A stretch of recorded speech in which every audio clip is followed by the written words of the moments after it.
Shana Tova. I want to speak about the two Kriyot Torah, the two lanings, the two portions that we read on the 2 days of Rosh Hashanah.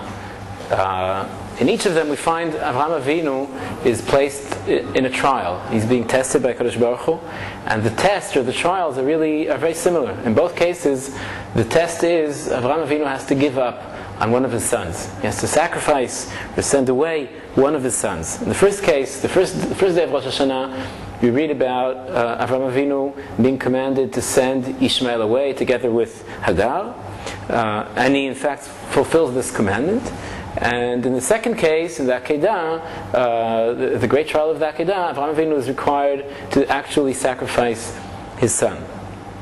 In both cases, we find a similar term. In both cases, Avraham Avinu, it says, "Vayashkem Avraham baboker." He wakes up early in the morning to fulfill the commandment. So it seems like he receives the commandment, then he waits through the night, maybe he sleeps through the night, then he wakes up early in the morning and fulfills what he was commanded to do. Okay, but here I think the similarity ends. From here on, the two cases are very different. Okay, we'll start with the case of the Akedah. In the case of the Akedah, Avraham Avinu gets a very clear-cut commandment. He's told exactly what to do, very detailed, exactly who to take, where to go to, what to do with him. "Vayomer kach et bincha et yichidcha asher ahavta et Yitzchak, v'lech lecha el eretz haMoriah, v'aleu sham leola al achad ha'arim asher amar elecha." And then he actually goes and he finds the place, the exact, precise place, and he knows exactly what to do. We have these like a long list of actions that Avraham Avinu goes through up to the Akedah itself, up to actually placing Yitzchak on the Mizbeach. When we compare this to the story of the Gerush of Ishmael, the sending away of Ishmael, things are much less clear. First of all, it begins with like a regular argument or a conflict in the family that happens to all of us. So there's a conflict, and then Sarah tells Avraham Avinu, "V'tomer leAvraham garesh ha'ama hazot v'et bena, ki lo yirash ben ha'ama hazot im bnei im Yitzchak." Send away Ishmael. He can't stay. My son Yitzchak can't grow up with Ishmael around. So this seems it's very standard, but it's not a clear-cut commandment coming from Kadosh Baruch Hu. We're in a very vague situation. Avraham Avinu is in a real conflict. He doesn't know what to do, and he's placed in distress. Vayera davar meod b'nei Avraham. Okay, so we have this reaction of Avraham Avinu. We don't have a similar reaction with Akedah. With Akedah, everything is very clear. Maybe he's distressed, but the Psukim don't say it. Okay, whereas here, with the Gerush of Ishmael, maybe because things are so vague, because it's a conflict, so Avraham Avinu doesn't know what to do, and he's in distress. Even when Kadosh Baruch Hu tells him what to do, it is still unclear. "Vayomer Elokim el Avraham, al yira beinecha al anar ve'al amatecha, kol asher tomar elecha Sarah, shma bekola." So he won't tell him explicitly, "Go ahead, do as I tell you to do." He doesn't tell him exactly what to do. He tells him, "Listen to Sarah." So it seems like the trial is Avraham Avinu able to listen to the mixture of vague voices of a conflict, of a situation which is not clear. Is Avraham Avinu able to pick out the voice which is the one that he should follow? I think the difference continues with what actually happens.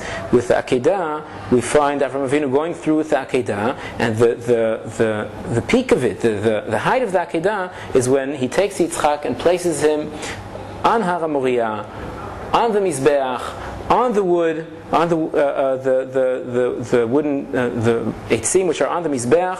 It says, "Vayavo el hamakom asher amar lo Elokim, vayiven sham Avram et hamizbeach, vayaroch et ha'etzim, vayakod et Yitzchak beno, vayasem oto al hamizbeach mima'al ha'etzim." We reach a very clear peak or summit of the trial. Okay, whereas with Ishmael, where do we get to? So Avraham Avinu fulfills the commandment, but he doesn't do it with his full presence, being there, following through, reaching some sort of a height, a spiritual height or anything like that. No, he sends Hagar away. Hagar goes away and she strays in the desert. She doesn't know her way, but we don't reach any clear height. Rather, under one of the bushes. The exact opposite. Not on a mountain, on a mizbeach, on the eitzim. It's a case of straying away, not knowing the path, and reaching a place which is nowhere, really. Okay, so I think that's the difference between these two trials. We have two types of trials in our life as well. We have a trial where Kadosh Baruch Hu gave a very clear commandment. We know what we're expected to do. It may be very difficult, but that difficulty we would say is more psychological than ethical. We know exactly what we're expected to do, and we've got to work hard to actually fulfill the commandment. That's relatively easy. But the other type of trial maybe is even greater, and is, I think, more common for us, is when it's unclear what exactly does Kadosh Baruch Hu want from us. We're in reality, and things are vague, and we have a conflict between different values, different commandments it might be, and we've got to make a choice of which voice do we listen to. And with Avraham Avinu, Kadosh Baruch Hu told him, "Kol asher tomar elecha Sarah, shema b'kola." But even there, he didn't tell him what to do. He told him who to listen to.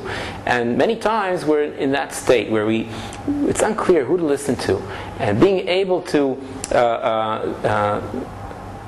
reach from this mixture we have in reality, to reach the clear voice of Kadosh Baruch Hu coming to us through this vague reality. That is a great trial which Avraham Avinu had to go through in the case of Girush Ishmael.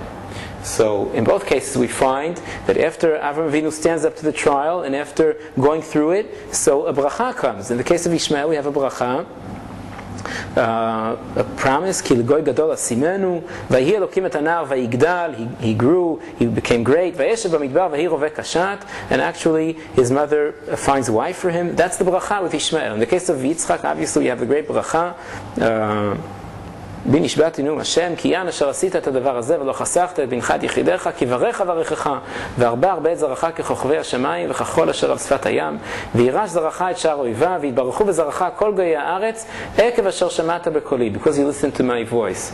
So we expect to face both types of trials and stand up to them and receive the bracha which the Zerah of Abraham receives in each of these two trials. Shana Tova.